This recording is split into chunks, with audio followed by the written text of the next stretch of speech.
Ito mga kilig sir, papalitan po natin ng one-way bearing.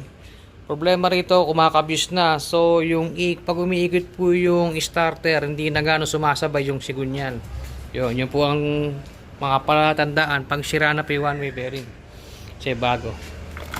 Ito po kakabit natin, assembly na yan. Assembly po kasi po yung lumang one-way bearing, naupod dito yung tinatamaan. Ito, sa Miko, ito.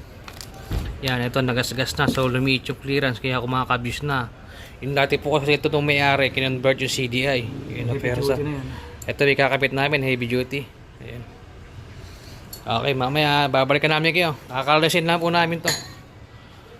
Overtime. Wag sana masira yung gasket para maibalik agad. Pag nasira yung gasket, ay bukas na po yan.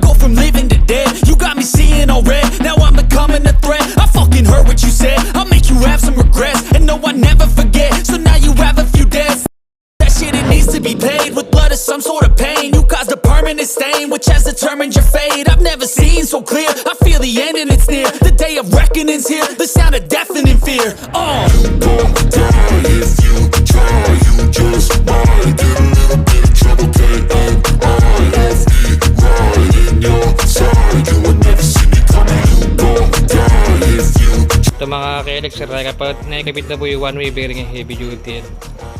So buti ito, nagbukas siya kapatid ko na check, maluwag pala to. Kung nagkataon, pag tumakbo ulit kami sa trail, sigurado aberya aabot ka na namin. Hihilahin to motor pa uwi.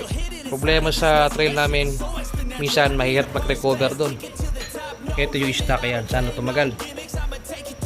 Eto kaya mga kakilig sa real, katandaan yung washer na yan. Washer. Kakabit na po ng teka, katandaan natin muna to tips yan. Yan. Paano natin ng concrete na yun yung tulo ng board. Lumubag man, hindi tululuyan.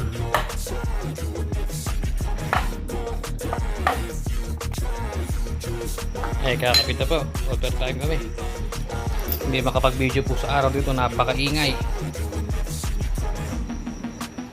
Kunya. Yan. Kunya. Huwag niyo kakalimutan yung kunya.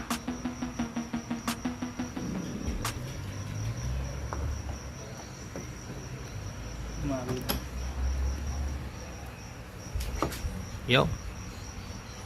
Okay, shoot. So.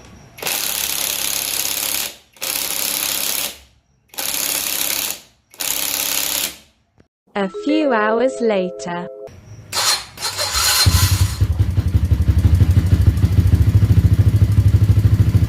Yan, okay na po, hindi na kumakapyos. Dati naiiwan yung one-way bearing, starter lang yung umiikot sa lamang nating starter. Ayan.